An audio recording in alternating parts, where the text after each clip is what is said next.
appelé l'enfer? La même question se pose donc, toujours.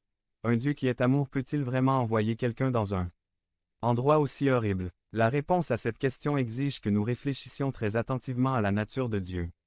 Premièrement, la Bible nous enseigne que Dieu est infiniment saint et juste. Ainsi, lorsque les gens demandent « Si Dieu est si aimant, comment pourrait-il envoyer quelqu'un en enfer ?» Nous devenons membres de la chaîne et nous aidons à propager la parole de Dieu dans le monde entier. Dimanche 17 mars 2024.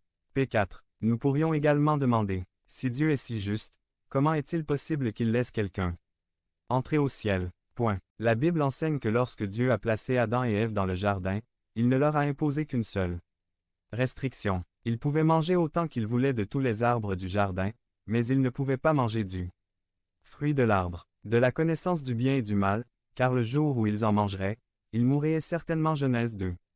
Point. 16 à 17. Bien sûr, vous connaissez l'histoire. Adam et Ève ont désobéi à Dieu et ont fait tomber la race humaine tout entière dans leur propre péché. Et le Dieu saint et juste devait exécuter la sentence qu'il avait lui-même décrétée concernant le péché. La sainteté de Dieu exige qu'il juge le péché et que les pécheurs soient punis pour leur désobéissance. La Bible dit, le salaire du péché, c'est la mort. Romains 6.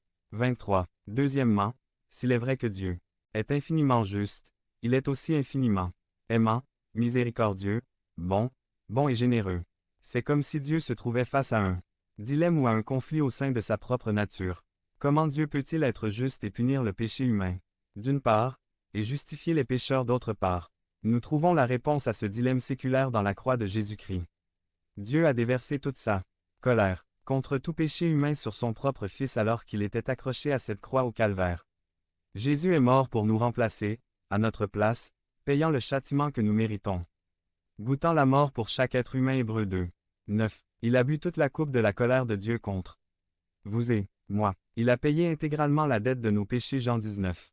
30. Cela a toujours satisfait la colère, la justice et la sainteté de Dieu concernant le péché, permettant ainsi à Dieu de réagir avec amour et grâce envers ceux qui l'acceptent comme leur sauveur.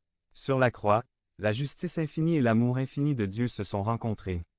Tous deux étaient pleinement satisfaits. Pour cette raison, Dieu peut recevoir celui qui ne fait que croire que Christ est son substitut. Jean 1. 12. Mais si nous rejetons le salut que Dieu dans sa bonté nous offre par l'intermédiaire de son Fils, Jésus-Christ, alors nous devrons payer nous-mêmes le prix de nos péchés.